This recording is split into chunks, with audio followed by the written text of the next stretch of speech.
Hello, welcome. It's another episode. I'm here to show you how to make this sum of Excel formulas. But my main aim is to show you how to enter the formulas in the easiest way. So here we're gonna have some formulas. We have them in column A.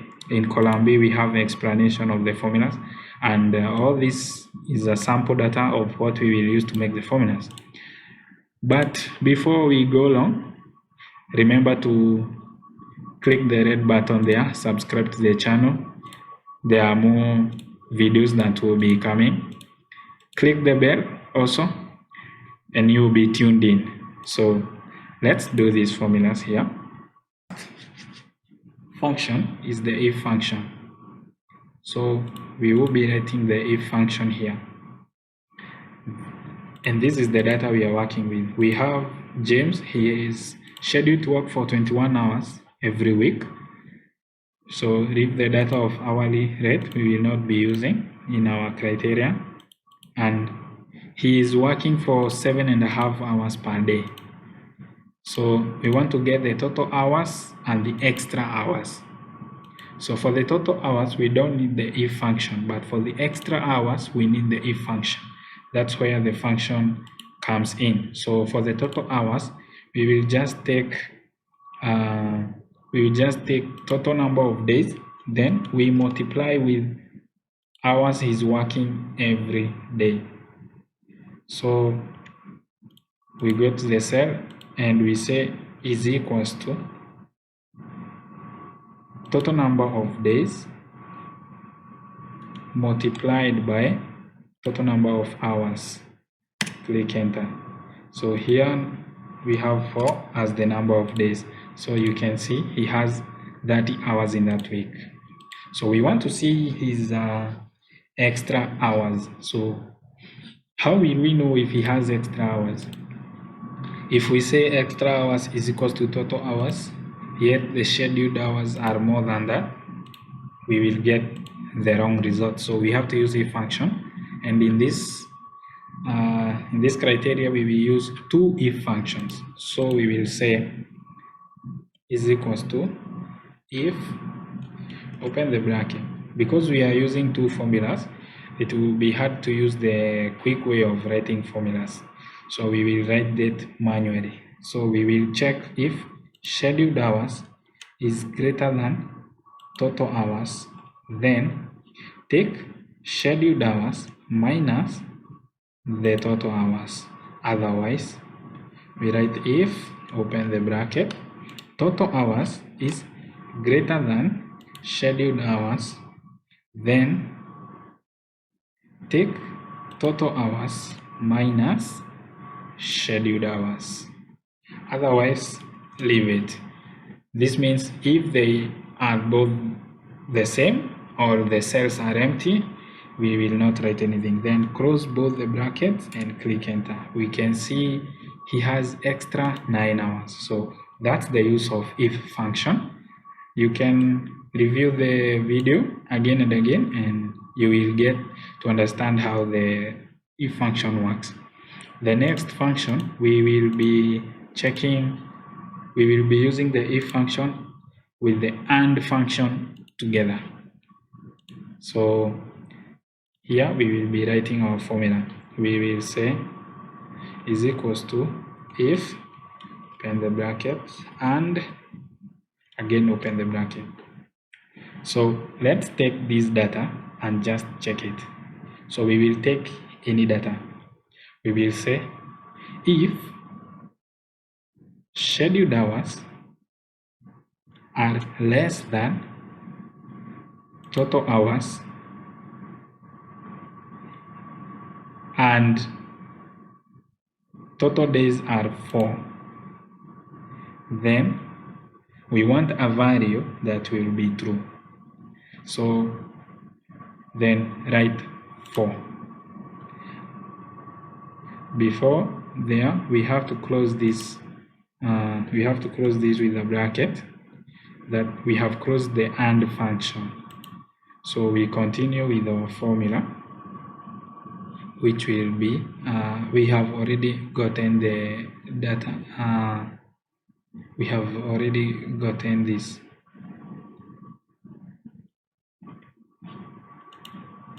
So the next formula is the if and function. So we want to check one criteria. If it meets both, we want to check if one cell meets two criteria, then we get the value. So we will say is equals to if, open the bracket, and again open the bracket.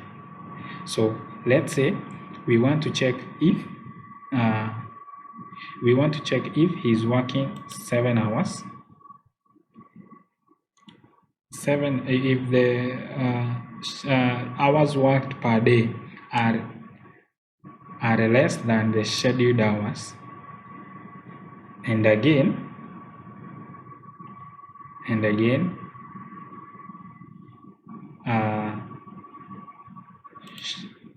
hours worked per day are less than, let's say, total hours.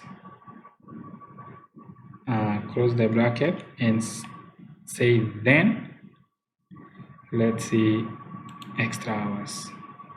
Otherwise leave it. Click enter. We forgot to write the both function. That's why this one is appearing, but now we have the function. You can see it here. So this is our answer. Let's try to play with the data, see what changes. We are playing with the data of hours per day. Let's say he's working 20 hours. Click enter. Or let's say scheduled hours. We are playing the data we are playing with is this one. So let's say this data scheduled hours are 10. Click enter. You can see our value disappears. So let's go back to 21 and our value comes back. You can, if you repeat the video a bit, you will understand the formula. So let's check the next formula. The next formula is left function. Function allows you to extract a substring from a string. We want to extract the word apple from this string. So we will come to the formula cell and we will just write the formula. But I want to show you the quick way of writing formulas without editing anything. You just click, use your mouse, and the formulas comes direct. So we click the cell and then we click the formula bar, the FX sign, and we write left. Click enter, enter again, and this pop-up appears here. You can move it anywhere so you can see the cells you are working with.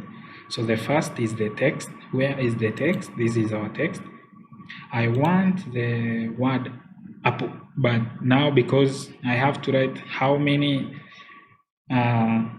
characters I need, I have to count all these characters. So if we say these are the word apple has 5 plus the space plus the first number, so those are 7. If we write 7, then we click enter, we have 1 apple. We have the answer. The next function is the right function. This is opposite of left function. So we will come to the cell where we need the formula. Again, go to this formula bar and write the word right. Click enter again. The pop-up comes. Again, we will take this data. Now I want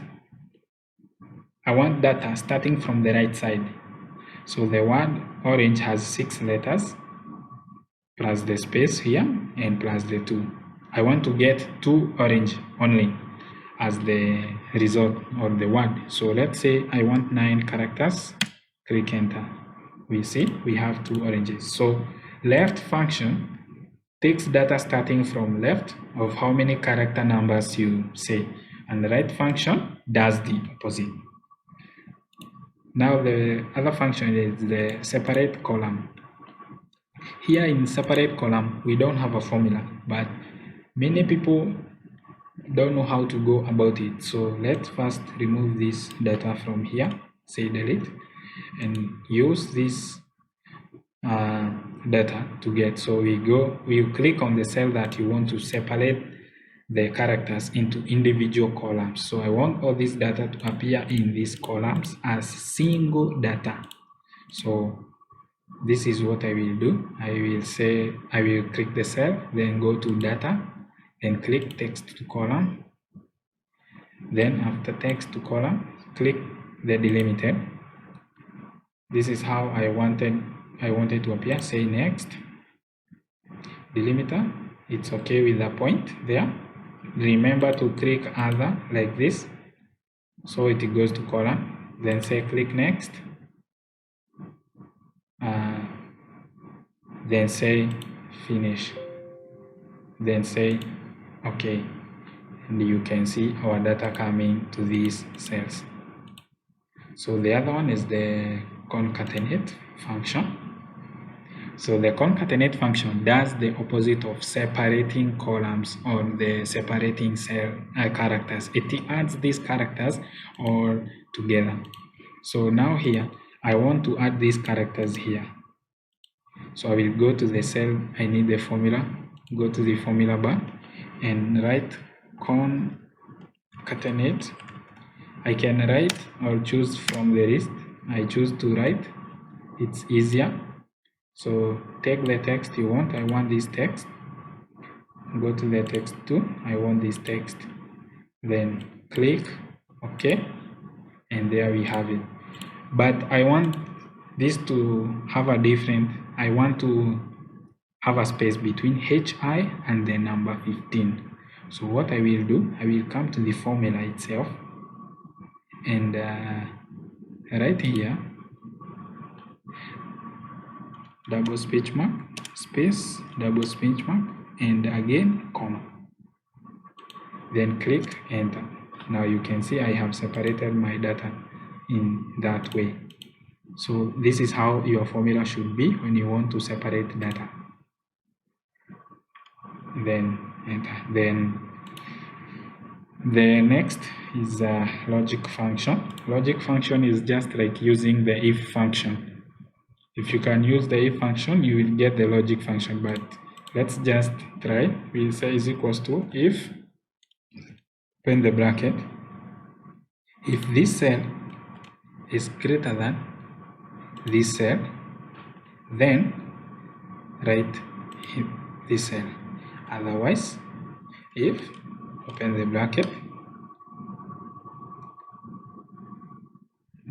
this cell is greater less than this cell, then take this cell. Otherwise, leave it. Then close both the bracket and click enter.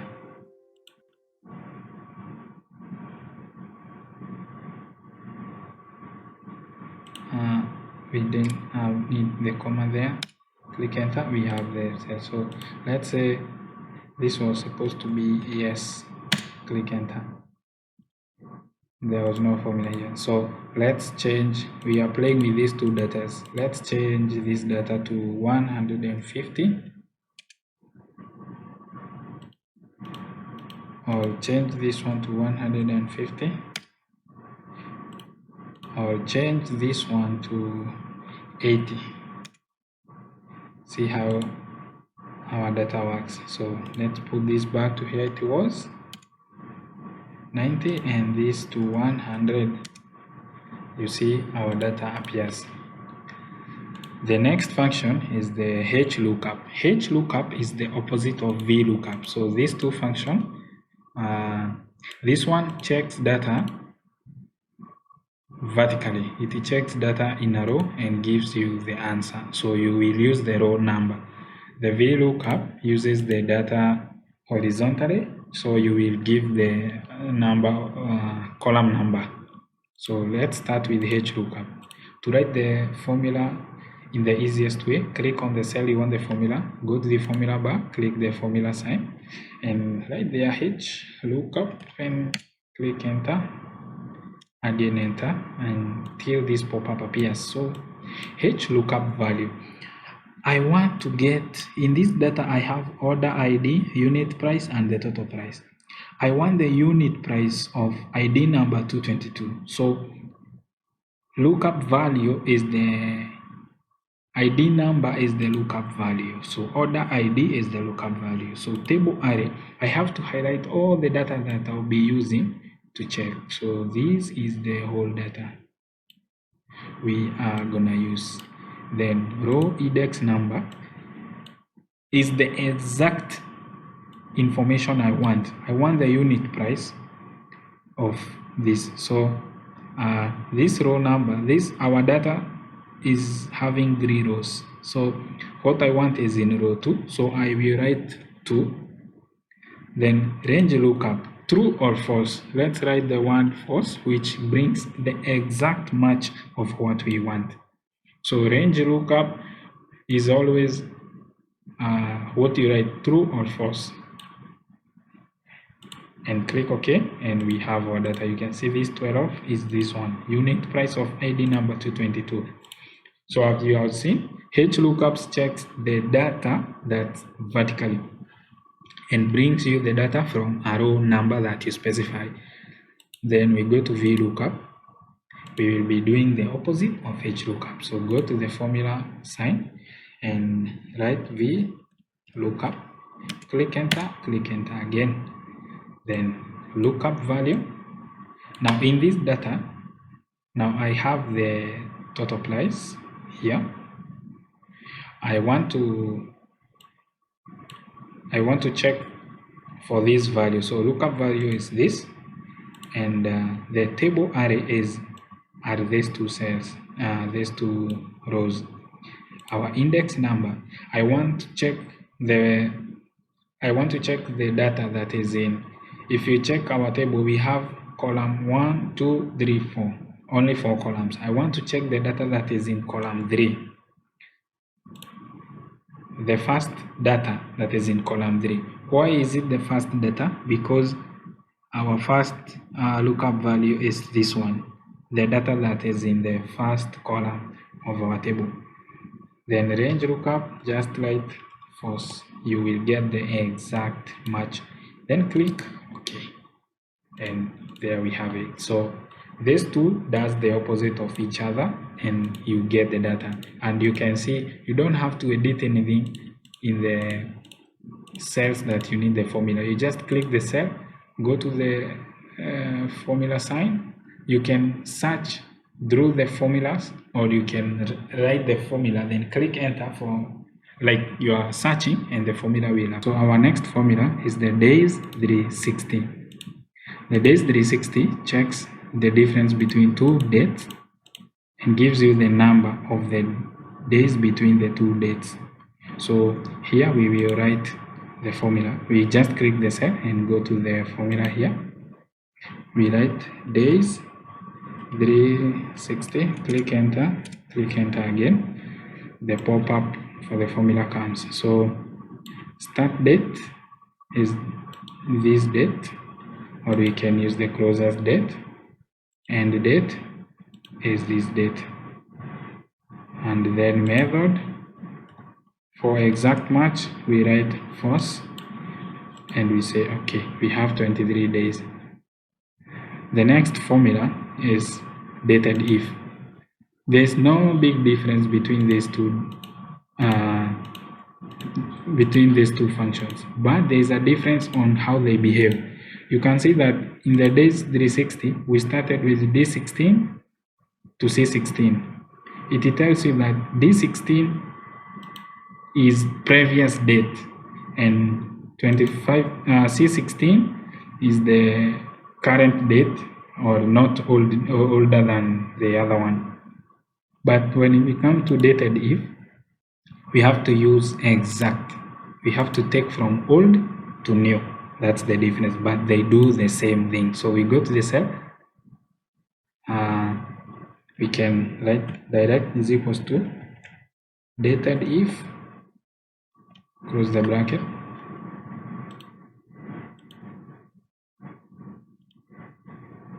we don't need the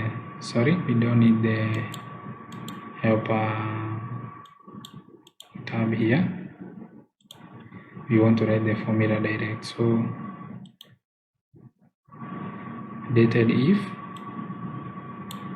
I will check this date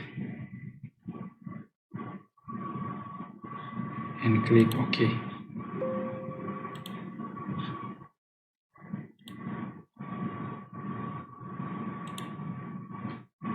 We say comma up to this date, then click enter.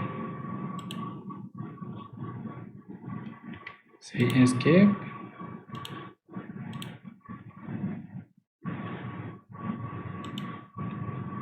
Dated if. We want to write the function, so we will write is equals to dated if, open the bracket, then click this cell. This is the closest date, then write comma older date, then write comma double speech mark and write D, then close the bracket and click enter.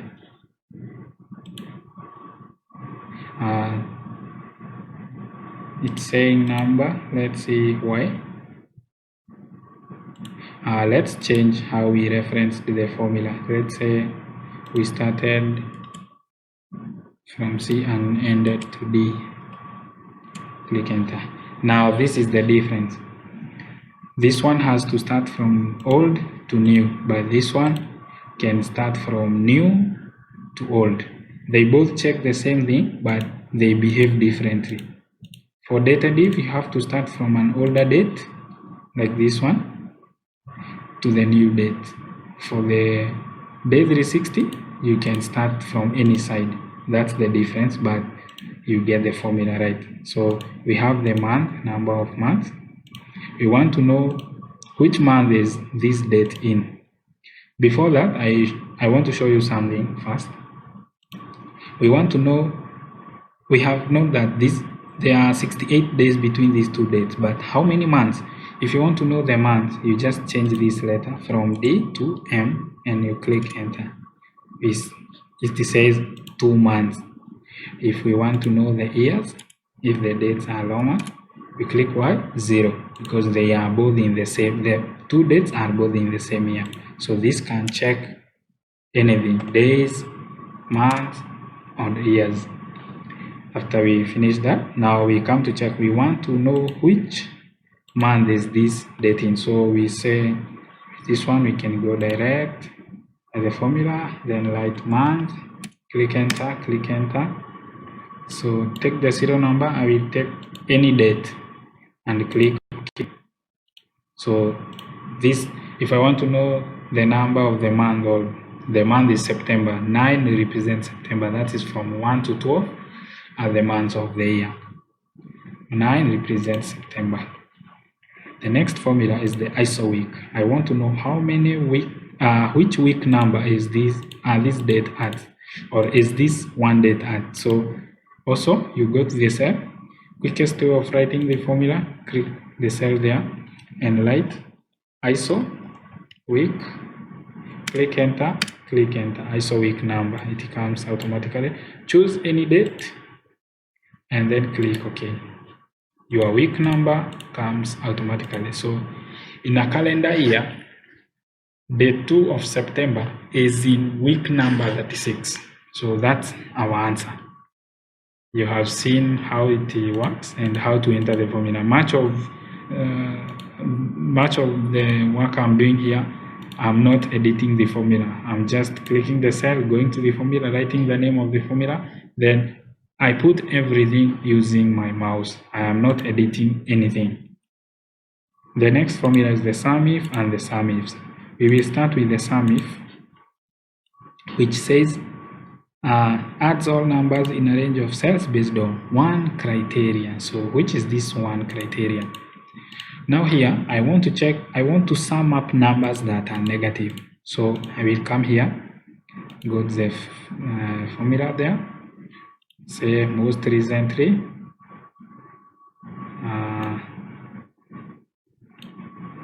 it isn't there, so we have to write it. So sum if, we have to highlight this data here so we can write. So we say sum if, click enter,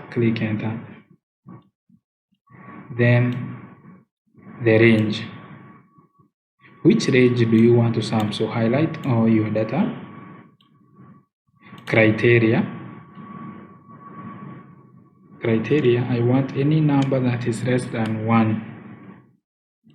Sum range, sum those numbers in that range, then say okay, and you have your answer, as you can see. So it does anything, not just summing, not just numbers, but we can also sum up letters. Yes, we can. Suppose this cell had letters, we can sum up the letters. So let's go to the other one. We have the sum if we want to add these letters. So we have the sum if function. For the sum if function, we will check, it checks on multiple criteria. So we'll take the first cell here, click the formulas, and write sum ifs, then click enter, So it tells you, first of all, click the sum range. This is the range I want summed up. Criteria range, criteria range is the range that you want to check. So I am checking in this range. So for the first, I will start with the first one. I will go to the criteria. I will check this criteria. So first I want to work with one criteria range. So just like that, and I can say okay, and I have my answer. If I want to do the rest of them, checking on different criteria, that is AC and TL, this one will be the same because HI is same as this one, and this data will be counted, is already counted here because we have taken all the range of it. Now, but if I want to check the others, I don't have to repeat the formula. I go to the first formula and I take the range, I make them absolute.